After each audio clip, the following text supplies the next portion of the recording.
first I am going to talk about how and why we founded the Freedom from Religion Foundation, and then get a little bit more into why we all need freedom from religions, which is the official topic of my talk. And on my mother's side of the family, I'm a third-generation freethinker. I wonder how many of you were raised without religion. Can I get a show of hands? So quite a few. So it's kind of nice, isn't it? And my parents were very committed to this fact of honoring the conscience of their small children, that we were a captive audience and we should not be contaminated with abstractions that we couldn't begin to understand as small tots, such as original sin, hell, and even some of the nicer, more benign concepts of religion until we were old enough to contemplate abstractions. And I believe the same. I think it's terribly important that children be allowed to grow up free from religion. And I like to say that I was like a secular Pippa. If you know the Browning poem, God wasn't in his heaven and all was right with my world. But in fact, I was born in the mid-50s. I'm going to divulge my age. And unbeknownst to me, there was a lot going wrong in Congress when it came to religion. We had so many, a great deal of harm being inflicted on our secular form of government. We had under God being wedged into the Pledge of Allegiance. We had In God We Trust adopted as a motto and forced on all our coins and currency. We had the National Day of Prayer law passed, the parish exemption or the housing allowance, where clergy are given a phenomenal discount by the IRS. And even things like Ten Commandments plopped all over our government spaces, and that was a campaign led by Cecil B. DeMille. It was basically an advertisement for his god-awful epic, the Ten Commandments. And that was in cahoots with a Minnesota judge you probably heard of, Judge Rugemeyer, who was with the Eagles. And he wanted to promote the Bible and Minnesota granite. And so we have a lot of violations to undo just from the decade that I was born in. And I feel like I've spent most of my life trying to undo them. My mother, Ann Gaylor, was an early feminist and abortion rights activist, and I was a middle schooler following her around in the late 60s and early 70s when she was crusading for women's rights, and we realized that there were other ways that all was not right with our world, that women were dying or suffering needlessly due to the control that religion had over our bodies and over our reproductive law. And seeing that organized religion was the principal enemy of women's rights opened our eyes to the harm of religion ever being inflicted on women through our civil and secular laws.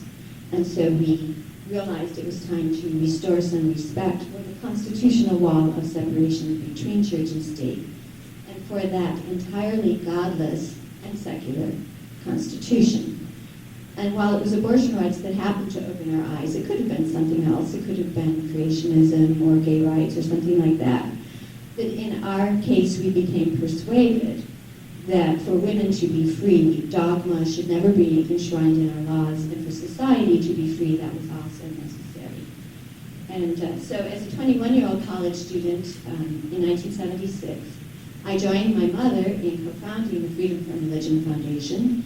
The issue that came up was prayer before our Madison City Council and our county board.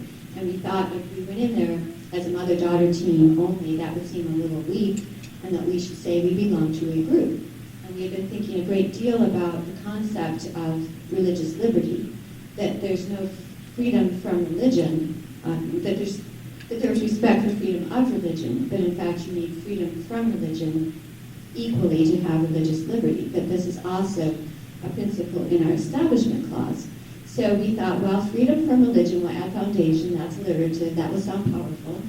And we went before the Madison City Council and the county board, and we made the front pages, and one of the news reporters predicted that there would be a snowball's chance in hell that we would succeed in getting rid of prayer at the Madison City Council. But guess what? It took a year, but we prevailed, and reason and the Constitution prevailed, and that's pretty much, in a nutshell, the purposes of the Freedom from Religion Foundation. And people read about us and wanted to join And pretty soon there we had ourselves a group. And it was the bicentennial in 1976 of the secular constitution, so that was kind of a nice way to begin it. And the Freedom from Religion Foundation does have two purposes. We work to educate the public about non-theism, and we work to keep religion out of government. And we have been dogged. I guess the thorn in our side is the governmental prayer. It's continued to be a theme for the last 40 years in terms of the work that we do.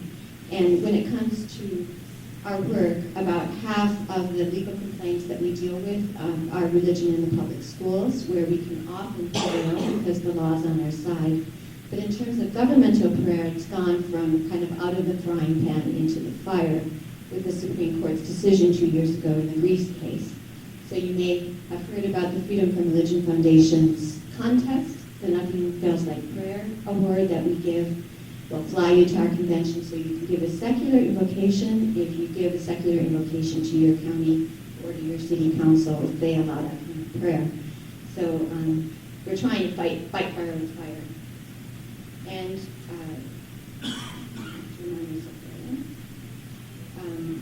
one of the things that I did in the early days about prayer was stopping benedictions and invocations at my alma mater. I was a sophomore at the University of Wisconsin-Madison, and became aware that they had been praying at the graduation ceremonies for 144 years. And so I complained about it, and I stopped it, and we don't have them anymore. And it was one of the easiest victories that we had. We had a very sympathetic senior class officer group, and we had a very sympathetic chancellor, and I think that gave me an unrealistic idea of how easy it would be to combat religion and government.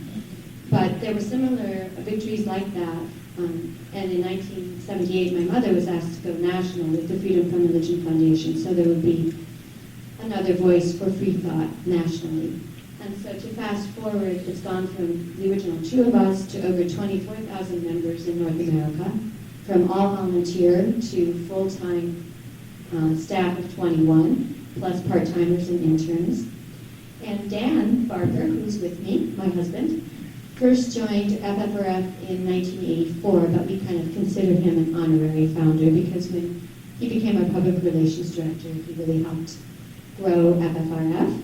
And today he is co-president with me. And he's a former evangelical minister, and so he's also co-founder of the Clergy Project with Richard Dawkins and Dan Dennett, which you may have heard of. There's about 600 participants, mostly former clergy, acting as support for ministers and pastors and priests and a few imams, and even a nun or two, who find themselves in the pulpit or in religion and they've lost their faith and need a way to get out. And so also I want to point out to what we have just, the little preview that we saw, that actually there is a lot of free thought music. Dan's composed a lot of it, uncovered a lot of it, and he also has uncovered the fact that many of the classical musicians and many of the composers of the great American songbook, we're talking Rogers, Cole Porter, Yip Harburg, who wrote Somewhere Over the Rainbow, Stephen Sondheim, are atheists. And we can look at many of the classical composers as well. So there's a lot of atheist music out there. And he's also written books from his unique perspective, and we have some of his books here today. We have some other items, some of the books I've written about women in the Bible and women in free thought.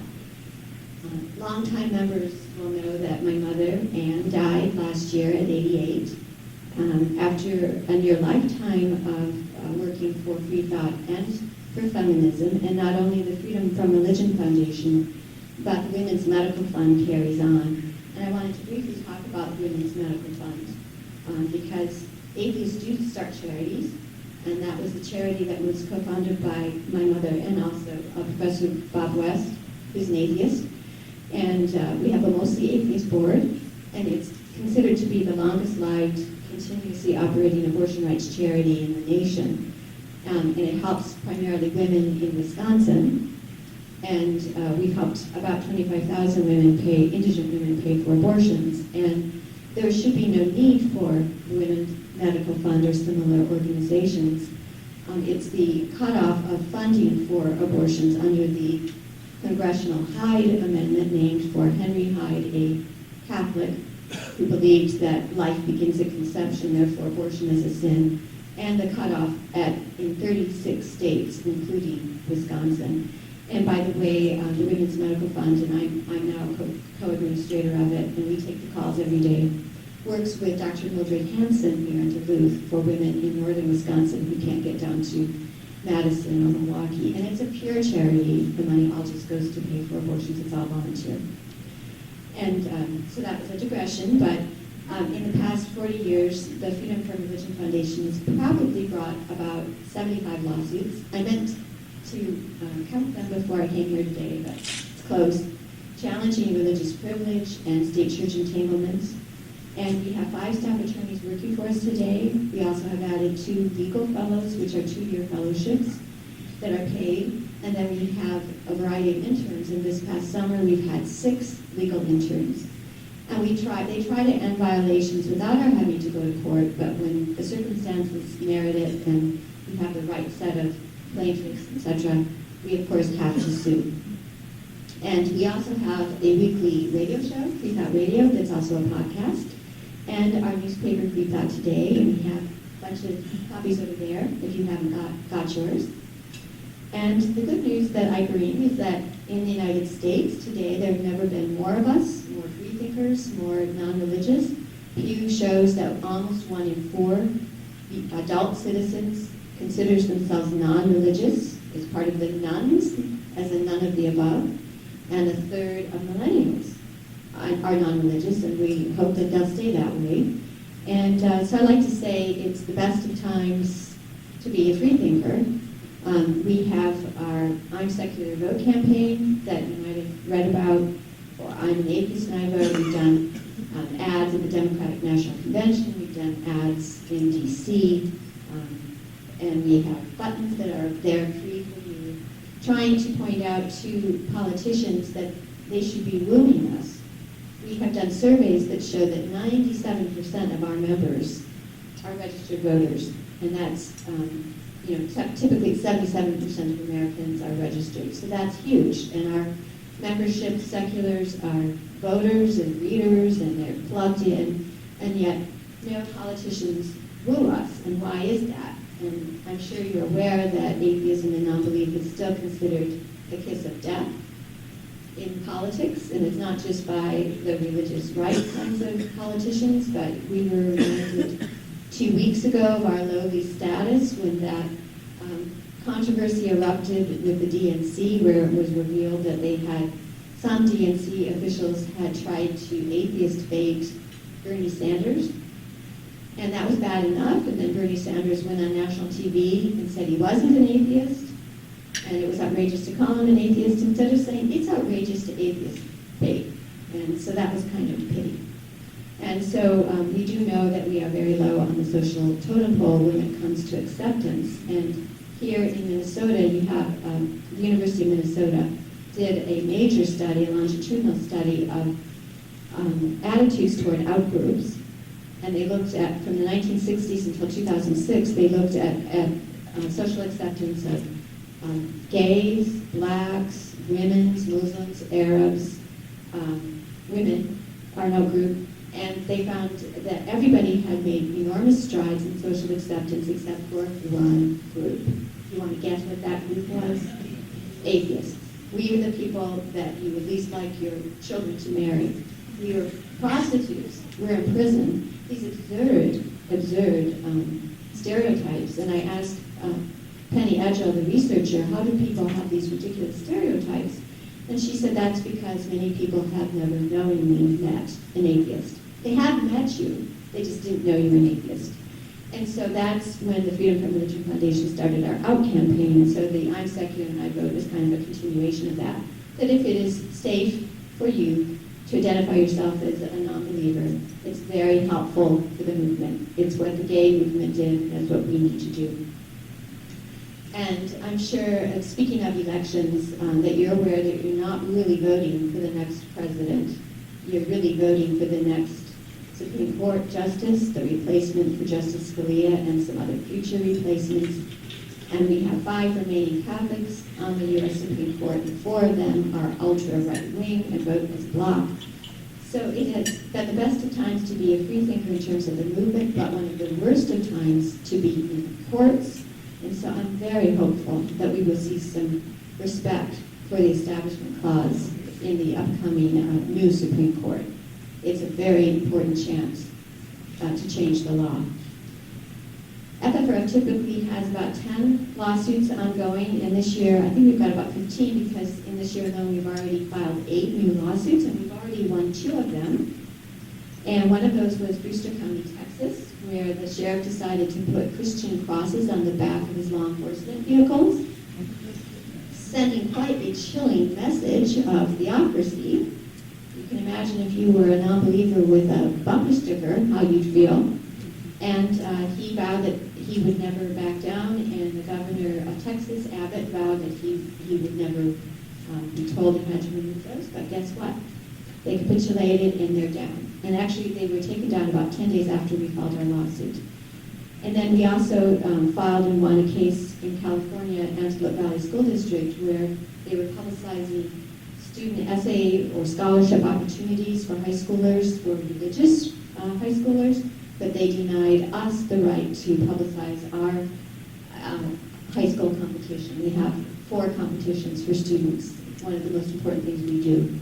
And so they capitulated shortly after we filed our federal lawsuit as well. Then our biggest new lawsuit ongoing is Barker versus the House Chaplain. And you may be aware that Congress opens with prayers, both in the House and the Senate. We spend about $850,000 a year paying those 2 chaplains. One of them is a priest in the House, and they have an unspoken or unwritten rule that members of the House can ask for a minister in their district, or somebody who's got an ordination, to give a guest invocation. And that is typically allowed, and sometimes they don't even have to have invocations. But we went to the priest chaplain of the House and asked for the right for Dan, who has an ordination, to give a secular invocation, and we were very specifically denied. It took about, it was over the course of more than a year. And after waiting for more than a year, the chaplain sent a very insulting letter saying he didn't really think that Representative Mark Pocan, who was sponsoring Dan, and Dan were serious in asking for this right. So we have that lawsuit ongoing. We think that the House of Representatives should be representative. There has never been an atheist or non-religious invocation to open Congress. There's been Jewish, Hindu, Buddhist, a few others thrown in there, but never allowing us. And next week, we're going to be filing a new lawsuit in Lehigh County, Pennsylvania, where there is a cross in a church drawn on the motto of the county, Christian cross. And we've been trying to get that removed for about 3 years, and now we feel we have to go to court.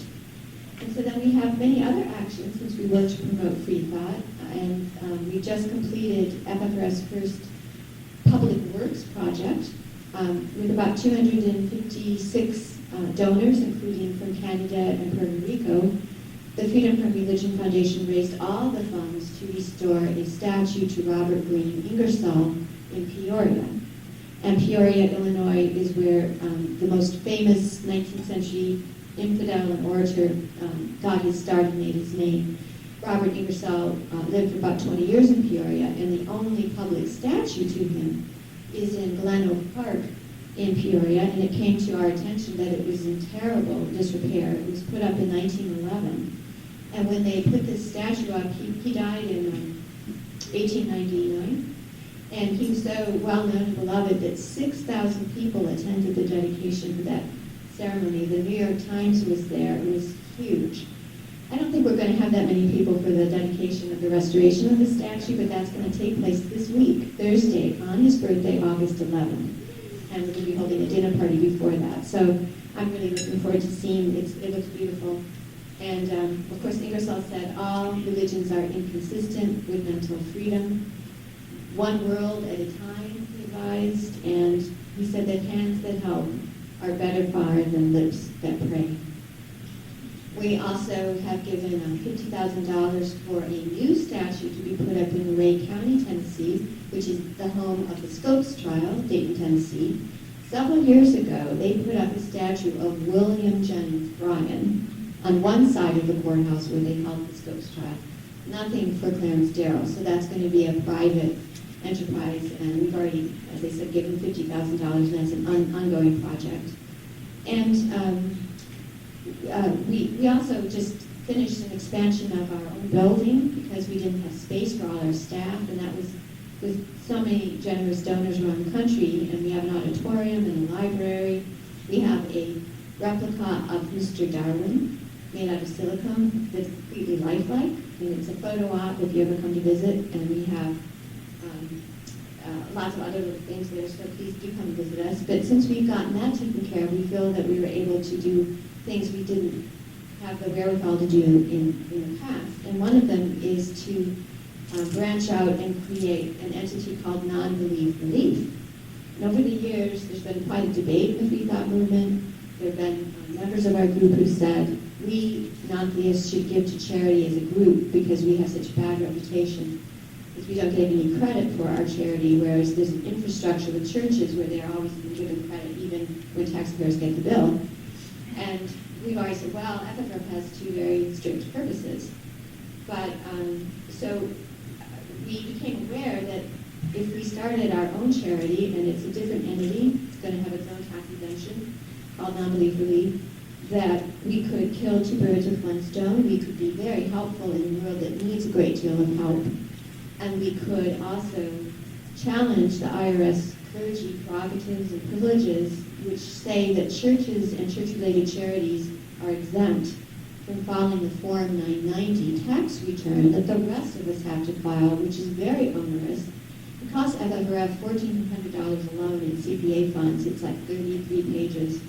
Very complicated, and it's a way to account to the IRS and to the public for what we do with our money so that we can prove that we should remain tax exempt. Churches don't have to do that. Church charities don't have to do that. That's how Jim Jones amassed that fortune of guns and children and money, and Diana happened. It wouldn't have happened if we had been accountable. So we really think this is a big issue. So we couldn't afford to endanger tax-exempt donations to FFRF by suing on our behalf. So we've created this other entity, Non-Belief Relief, and we're going to do two things. We're going to give to charities, and we're going to challenge the IRS's prerogatives. And we've done things like, the idea is that if there's a natural disaster, hopefully Non-Belief Relief will be listed in your newspaper under groups that you can contribute to.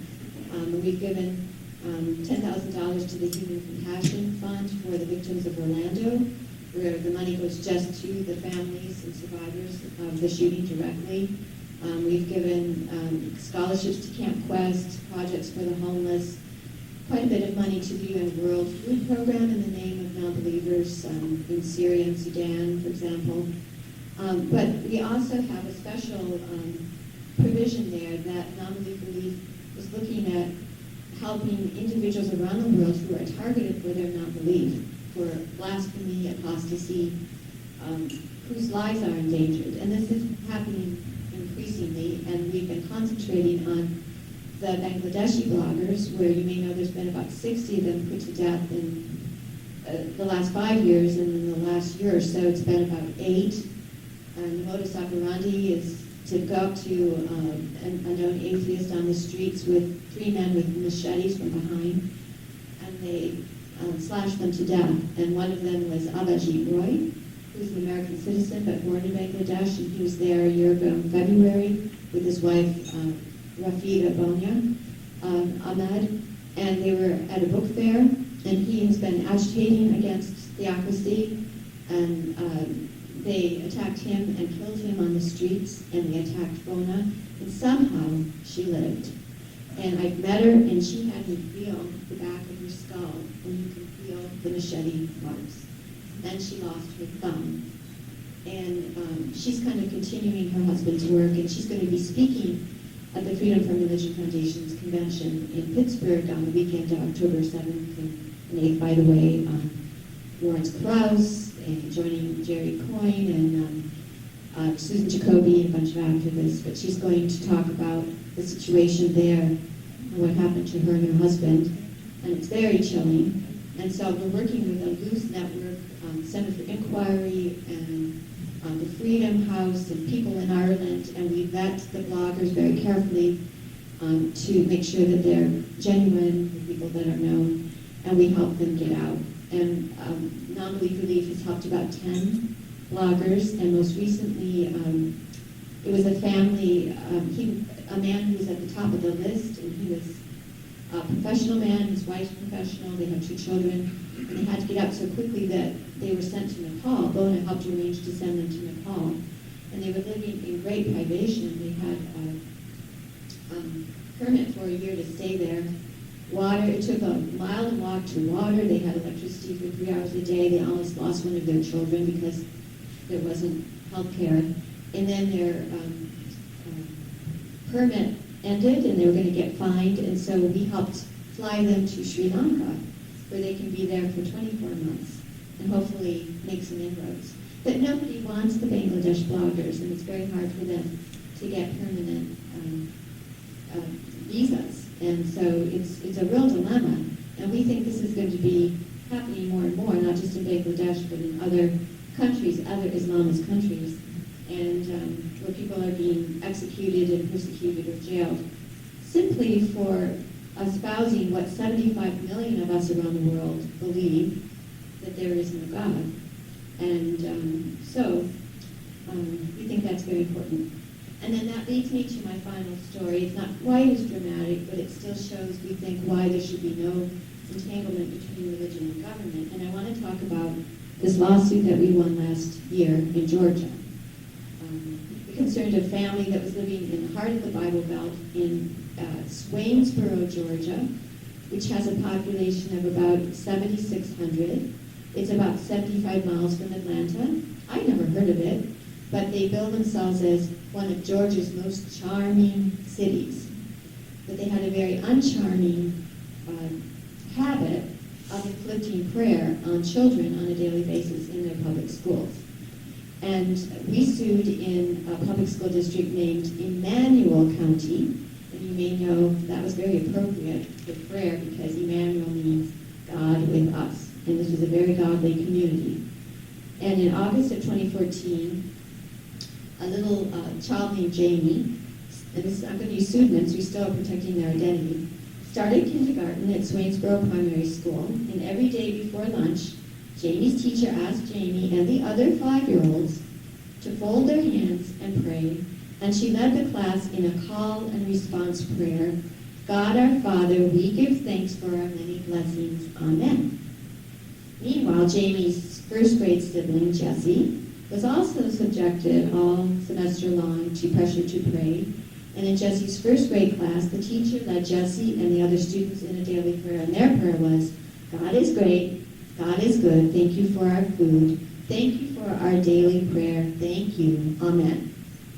So the parents of Jamie and Jessie were naturally outraged and shocked, and they contacted the principal immediately to object to the prayers, and the principal said nobody's ever complained.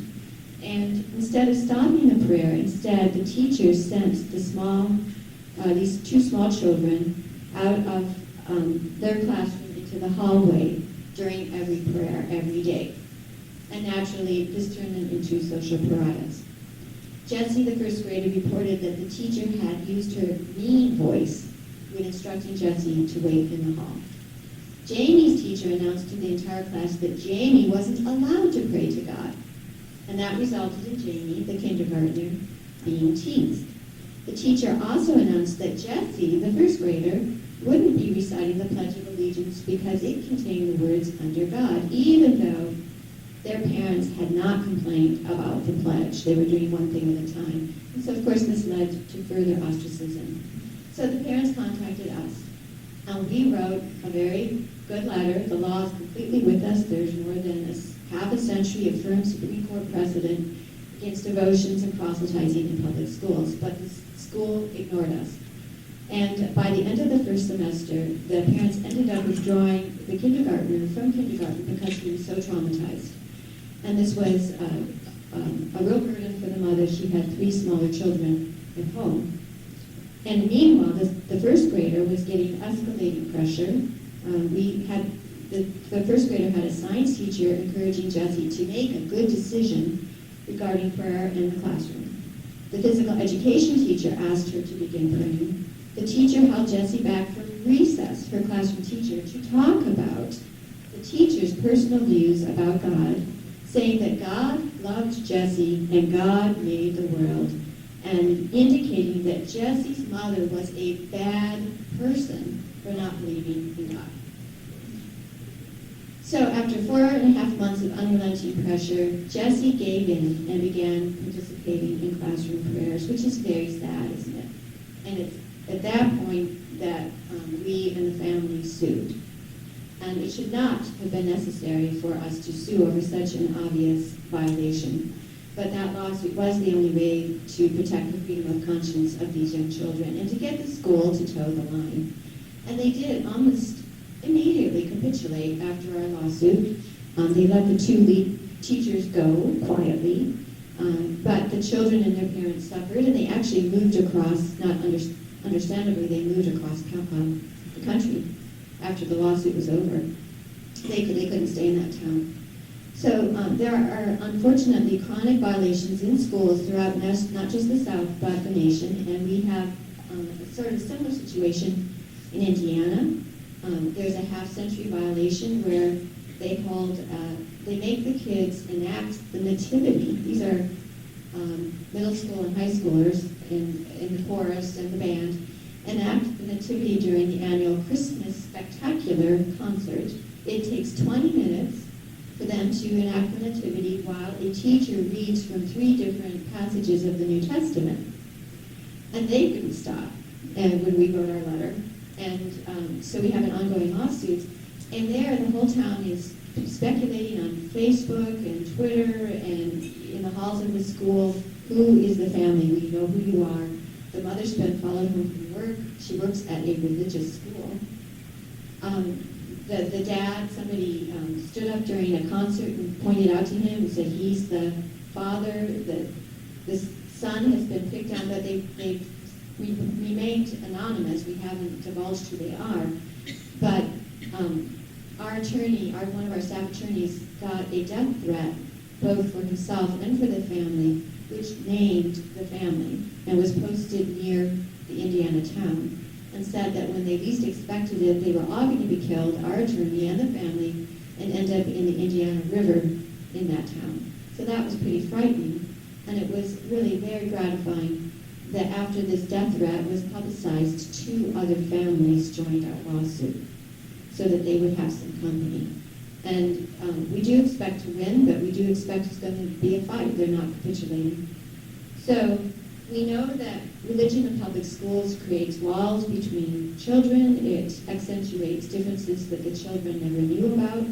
And what happens in public schools in the United States when religion enters it is like a microcosm of what happens in societies around the world when the government favors one religion over another or religion over non-religion. As my mother has always pointed out, there can be no true religious liberty without the freedom to dissent. And you do not have that freedom when you have religion in government. When the government endorses or supports or approves religion, it's always the majority that will be favored and the minority that is turned into outsiders and who will be scapegoated or persecuted.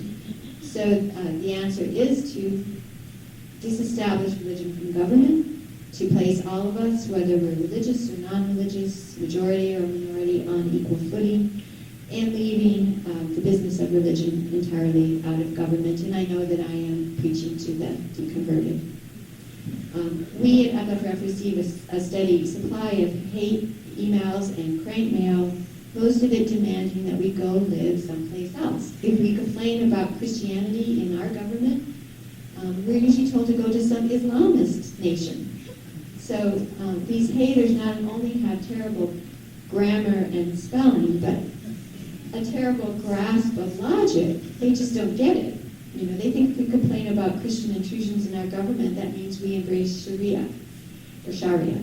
So we get obscene phone calls, we get the occasional death threats that we have to take seriously. Some of them we don't have to. We take security seriously in our new building.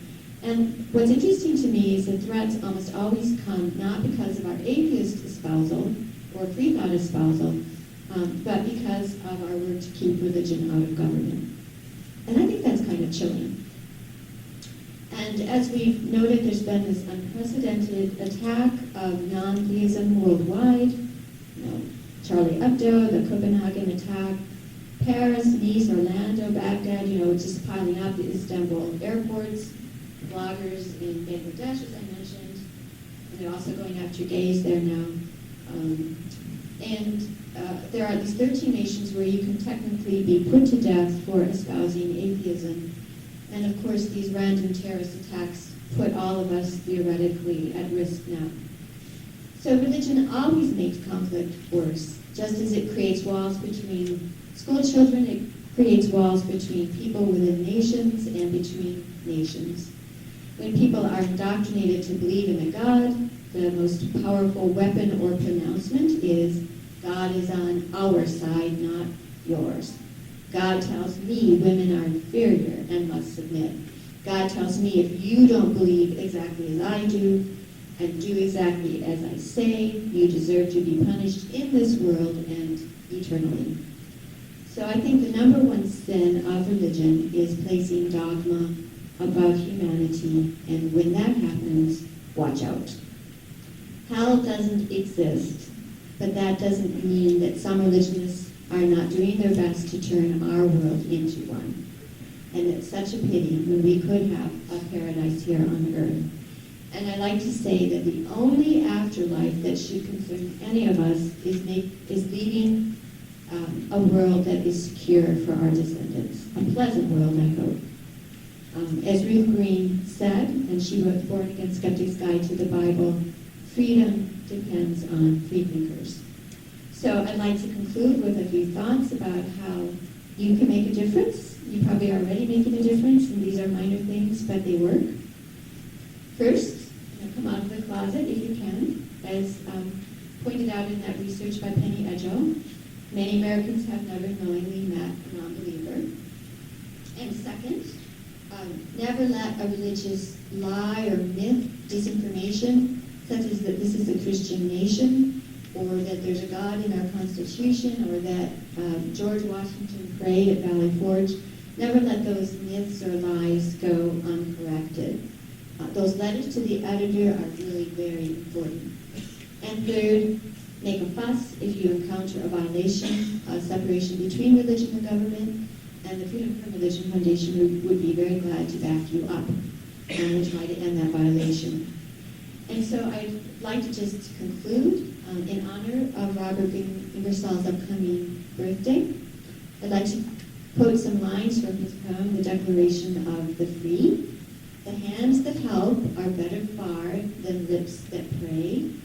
Love is the ever-gleaming star that leads the way, that shines not on made worlds of bliss, but on a paradise in this.